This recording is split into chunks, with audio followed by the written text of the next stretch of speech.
The views and opinions expressed on this program are solely those of the host and guest and do not reflect the opinions or policies of the station, its owners, or its advertisers. All content should be considered editorial in nature. Listener discretion is advised. Recorded live. Cumberland County's smartest hour of talk radio. Welcome back to another edition of the Carolina Cabinet. Views and opinions expressed on this program are solely those of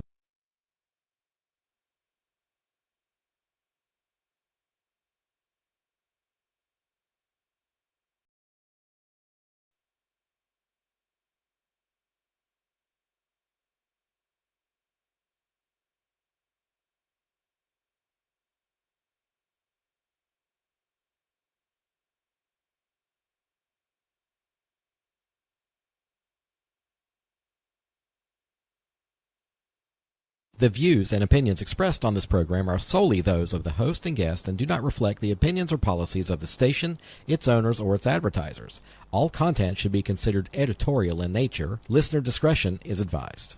Recorded live. Cumberland County's smartest hour of talk radio. Welcome back to another edition of the Carolina Cabinet.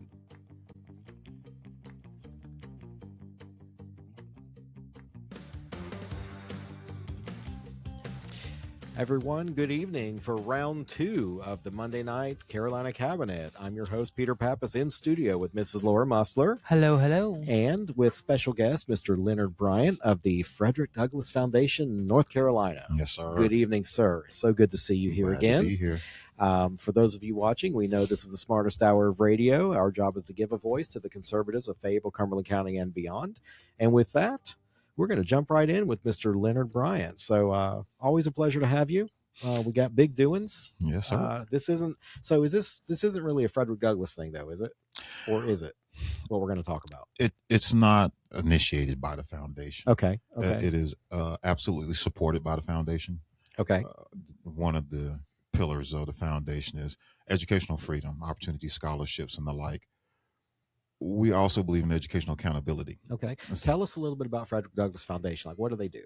So the Frederick Douglass Foundation is a nonprofit organization that seeks to essentially promote conservative values within the African-American community. Okay. Values like the free market, as well as the nuclear family, and educational freedom. Those are 3 kind of bigger ones that the foundation endorses, and we work with county chairs, particularly conservative, Republican, to try to endorse pushing those values out into the Black community. Well, so we asked you here tonight.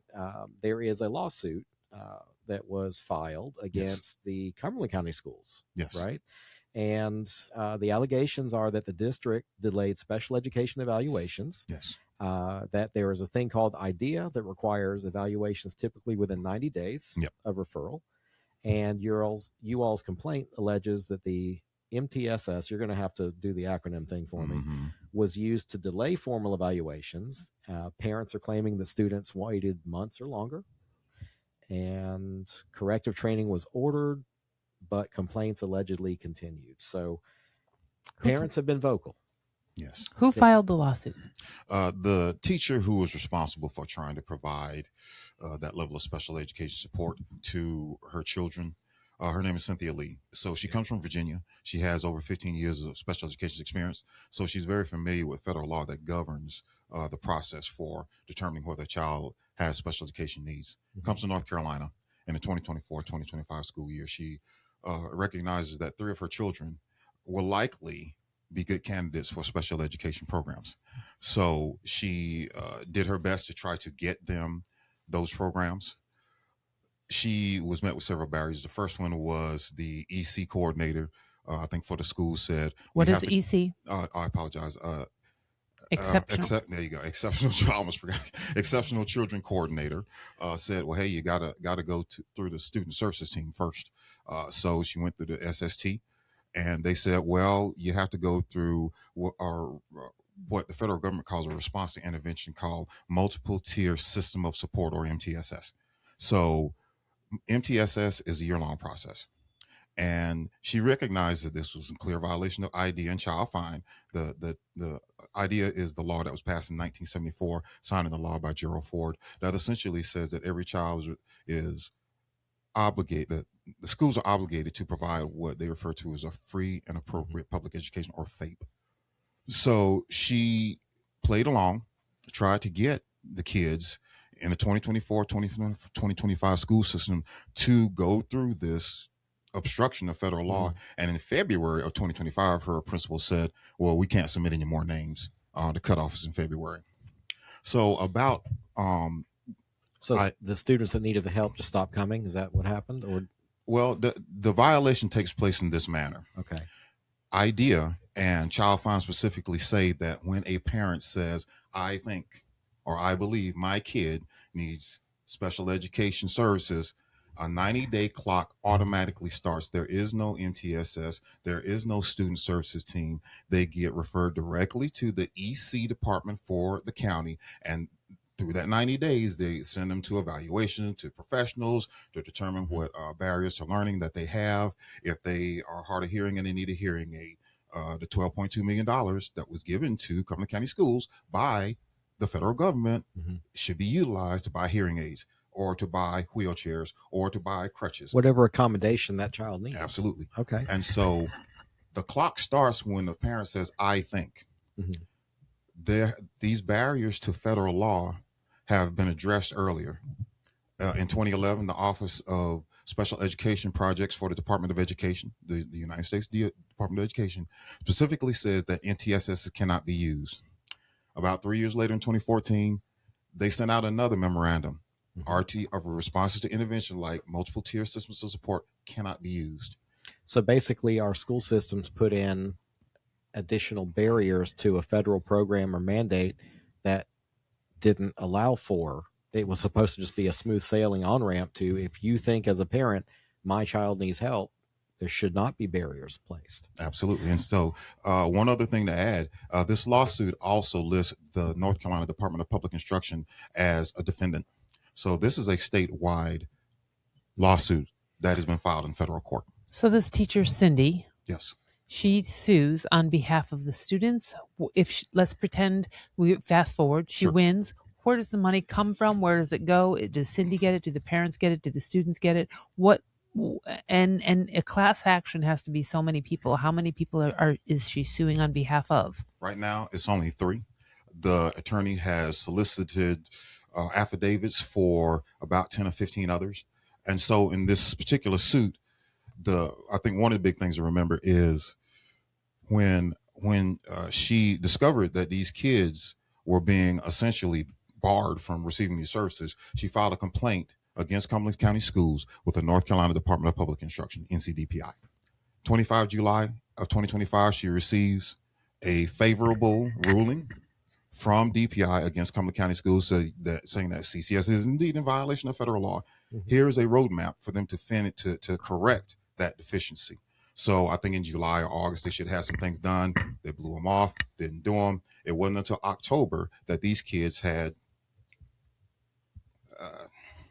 an IEP, an individualized education plan. When you say they were blown off, and this was last summer, July 25? Yes. Okay.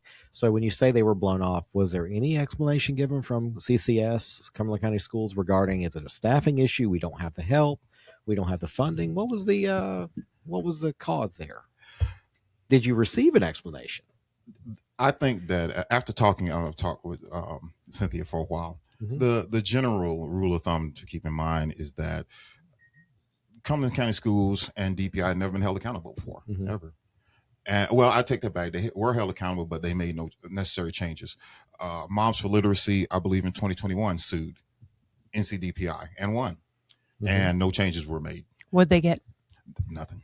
They got a favorable ruling in federal court with no teeth in it.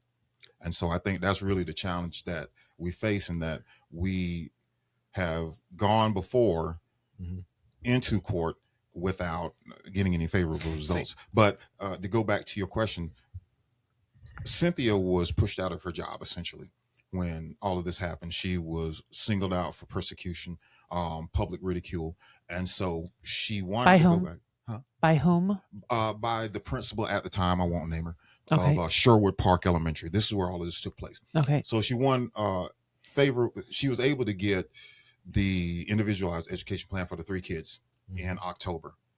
A fourth kid came along in October, and she knew that this child needed help as well. When CCS continued to do the same thing, she knew she had to take it further. So she took that favorable ruling from DPI and got an attorney and went into federal court with a lawsuit. And that lawsuit is now waiting for certification, meaning that they're going to have to determine exactly what the class is. Once they determine that, then more suitable penalties can be levied. So I would say that if CCS is responsible, CCS pays, but I'm not an attorney, so I can't. And see, that's what bothers me. It's like, look, there's federal mandates. As much as I think the drive from the Republican Party, conservative side of our politics, we wanted to get rid of the Department of Education because of the amount of money we send up there and get zero return on investment. But this federal mandate sounds like a good thing for students that are EC. But the only way to get the attention of our local school board or our local school is to sue them and take their money. Yeah. There's no better way. And I'm not saying you shouldn't have filed the lawsuit because these kids need help, but is that the only lever we have as citizens here, that we got to sue our own people? Well, I think the first letter that came out really delineating the idea or the mandate to dispense with RTIs, like MTSS came in 2011. That was 15 years ago. So what else do we need to do? And this is not a slam against the great educators in Cumberland County Schools as a whole.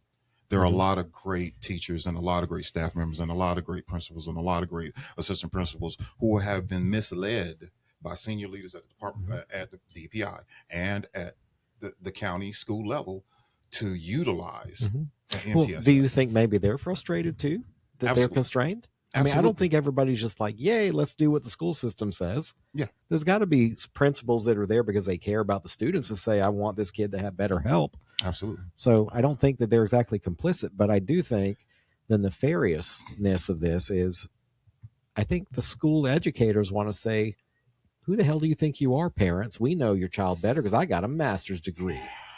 That's exactly what's going on. That's kind of what I think is, and it's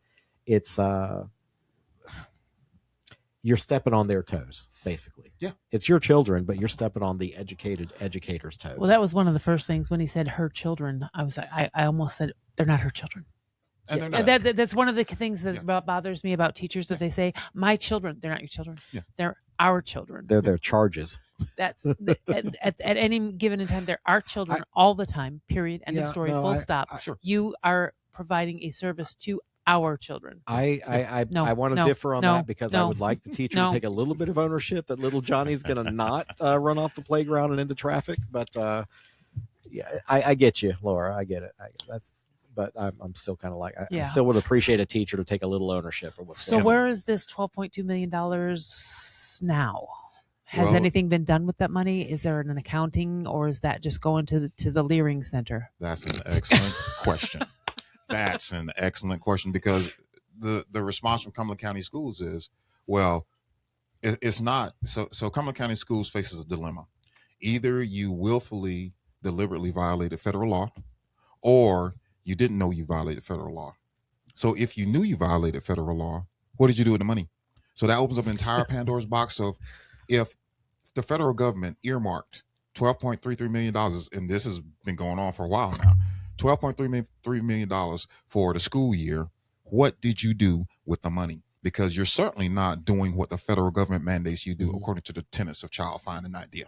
You're not doing it, because we have, I would say without exaggeration, because the suit goes back to school year 2020. From 2020 to present, if you think that you have been wronged by the Cumberland County School System or DPI, if you feel that you haven't received services that you should have received, you are eligible to be part of the suit. So once certification takes place, then that's when the ball starts to move. But how far back does this go? I mean, 2020? Just a 2020. Okay. Yes. So even if your kid graduated in 2020 but was underserved by this program, yes, they're still eligible to be part of the class. Yes. Now consider this. And so I'm not, I don't like. What happens to those kids that were dropped before then? Or weren't served before then? You know what? That might be the subject of another lawsuit. You know, I don't really know for sure. What I do know is that the federal government mandates certain things. And it's kind of like me hiring Pete, who is let's say he's a builder. I hire him to build a deck. I give him the money. He has a list of materials. He knows what he wants to do. But instead of, let's say I go to work thinking I'm gonna have a deck when I get back home. Instead, he renovates my bathroom and says, well, hey man, you didn't tell me, you might have told me specifically, but I looked at your bathroom. I feel that your bathroom needs, and so this is the dilemma that Cumberland County Schools and DPI by extension faces. So I think that it's going to be huge because it's a statewide suit. DPI is listed. And then when more and more people see that they were indeed wronged and they have kids that could have gotten help and didn't get help and might have gotten in trouble or with the law or might have gotten a situation where they couldn't go to school or whether they couldn't get a job. All of these things are a factor. And so Cynthia likes to use the school to prison pipeline. And I understand that concept. So I still believe that you're responsible for yourself as a good, strong conservative. We have a couple of comments here. Simone, hello, welcome. Great information, Leonard. Thanks for. Hi, Simone. We know Leonard's a good guest. He knows a lot about a little about a lot, whatever. And Monica, I don't think he got a permit. And I just build sandwiches anyway. I don't do decks. So, but yeah, so they're suing on behalf of the children. So this would be the parents getting the money. And I'm going to put a caveat to that. I would say that the parents put it in the children's names, just instead of parents. Just I'm sure they would be. Yeah, they have to be the affected people. So what can a parent do that says, holy smokes, this is my child needs help, didn't get help? Where do they go? Who do they speak to? What's the story? Okay, so Bob Ekstrand is a lawyer. RCE@9thstreetlaw.com is the email address that you need. Send your complaint to him. Better to have. Who is him? What is his name? Bob Ekstrand, Robert Ekstrand. Okay. And so he's the special education lawyer that is handling the case. He's the one that filed the complaint in federal court. Okay. So what if a parent watches this or whatever and they see that email address I put on screen, could they just say, hey, put maybe the kid's name and age or something and say, we were underserved by the EC program at Cumberland County Schools? Yes. That's enough. And this is only started. for Cumberland County Schools? What about other counties?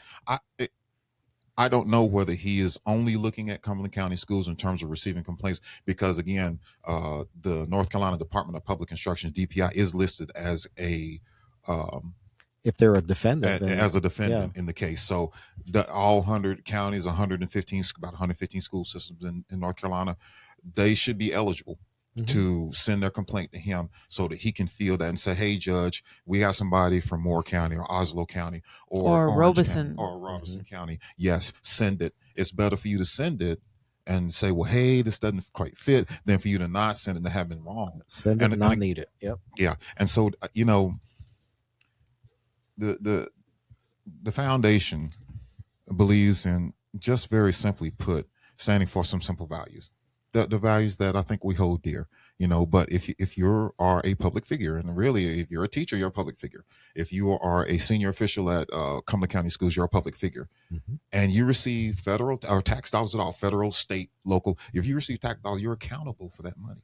And so I think it's the right thing to do. So that's kind of what the basis of the lawsuit is you're not providing the service, and what happened to the money. Yeah. So this could almost be a Dave Bullock thing. Auditor, I would think. We've sent a complaint to Auditor Bullock. Okay. We have sent a complaint to Department of Justice. They told us to go to the Department of Education. We sent a complaint to the Department of Education. We've talked to Rousers. Did they tell you to go to Justice? Yeah. Well, no, they haven't yet. We talked to Rousers people, Dave Rouser, talked to Hudson's people, and so had some interactions with Diane and Tom in reference to this. Representative Diane Wheatley and Senator Tom McGinnis. Thank you so much. You're welcome. Yes. No problem. And so we've talked to them, and we recognize that the certification has to take place before a lot can be done. I think that we put a lot on our leaders, political leaders sometimes, but the hard work has been done, I believe. I think once this thing gets certified, it's going to light up like a wildfire.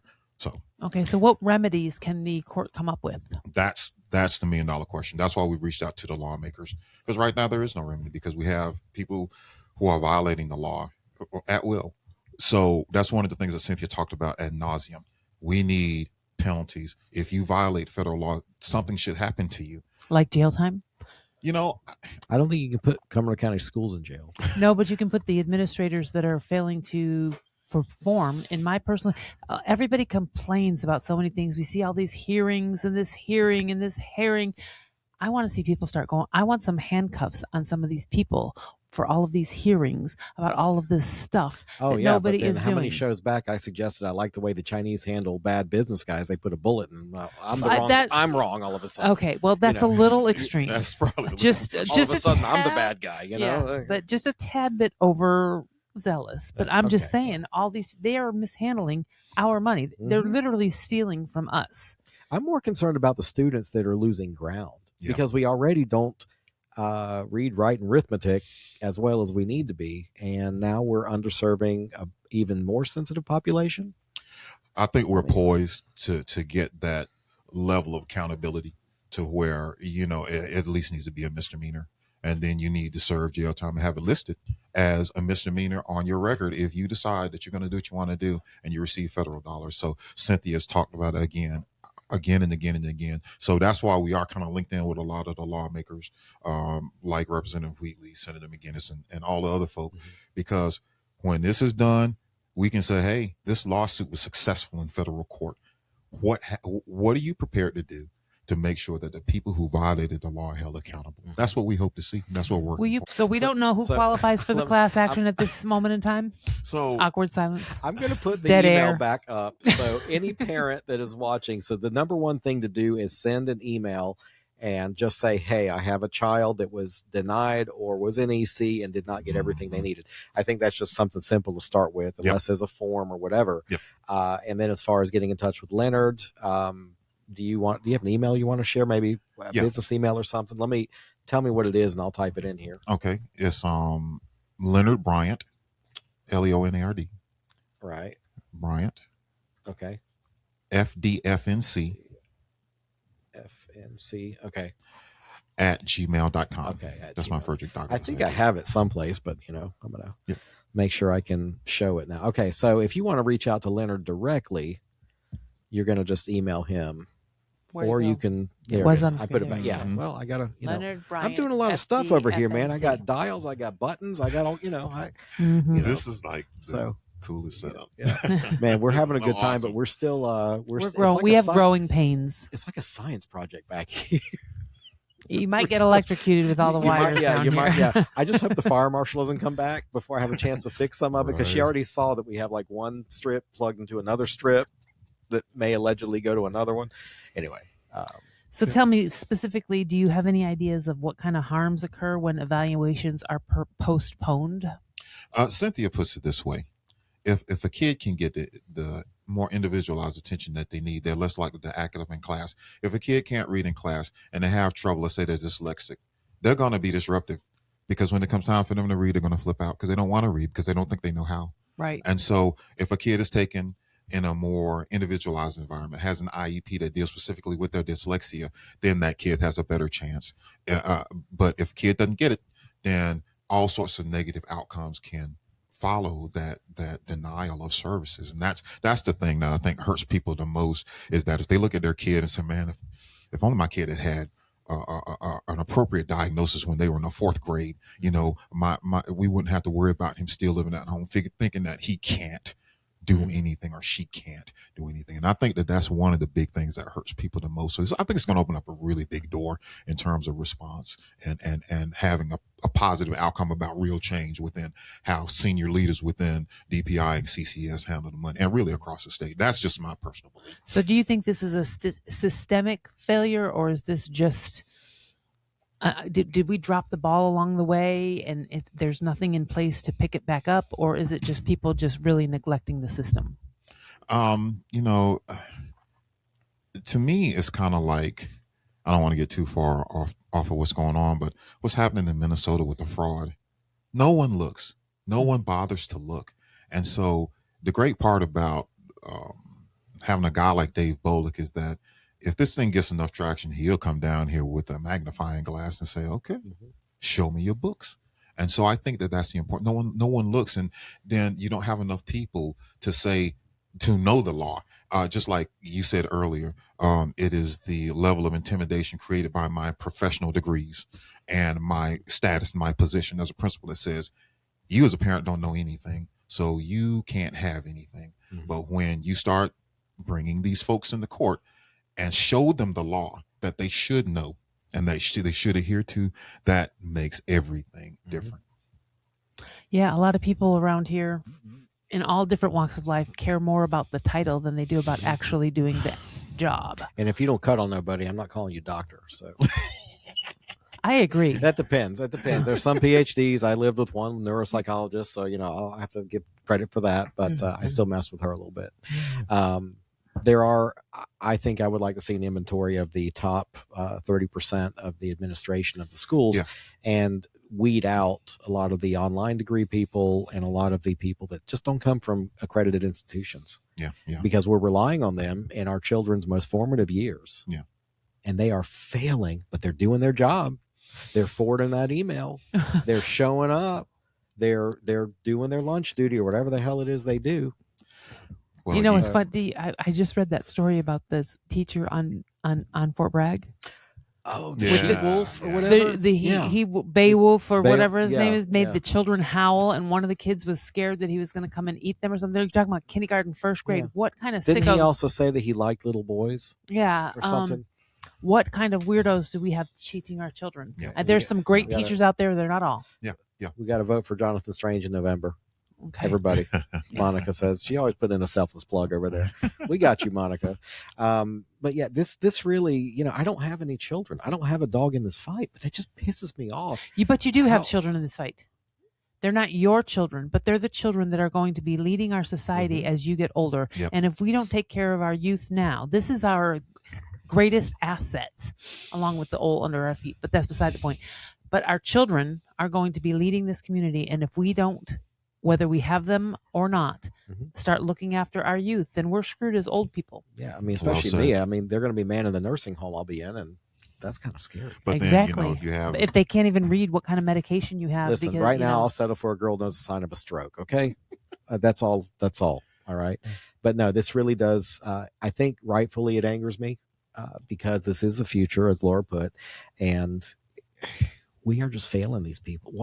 How much different of an outcome could the right application? You're never going to know in first grade or second grade what kind of outcome you're going to change for that child by giving them just like if they're hearing impaired, like just the example of a hearing aid. Holy, how much that could change their whole outcome. And if you don't catch that child when they're in first grade or second grade and teach them literally how to read, they're never going to catch that back up. They're going to be farther behind, and if you the longer it takes, the bigger the deficiency. That's exactly right. And they just won't be able to bridge that gap. That's precisely. One other thing I was going to say, you're very comfortable with all these abbreviations and jargon. There must be a military in you with all the acronyms and all of my. I can't follow you with the MTSS, the IDEA, the this, that, and the other. This is that FAPE. This is that military in him, that FAFOing and that kind of stuff. No, there was none of that. You guys have acronyms in your respective fields. Yeah. I think that whenever you're passionate about something, you do your best to learn about it. Yeah. And I think because I have kids, they turn out great. Public school education, great mom. But a lot of kids were not that fortunate, and if they have things that prevent them from being able to learn, then it's the school system obligation to utilize that money to make sure that the kid can learn. It just hasn't been happening. So what else? This was a good half hour. This was a very good half hour. I think Leonard's a pretty good guest. We should bring him back around more often. I don't know. We'll see. So I do want to acknowledge our friend Mario watching this evening. AI will take over, but they still can't make a sandwich yet, Mario. So I'm okay with that. And anyway, to everybody watching, we appreciate it. Please go to our website, thecarolinacabinet.com. I'm here, and I want to thank again Mrs. Laura Musler. Thank you. And thank Mr. you. Leonard Bryant. And as always, we are time to go, and we are the Carolina Cabinet.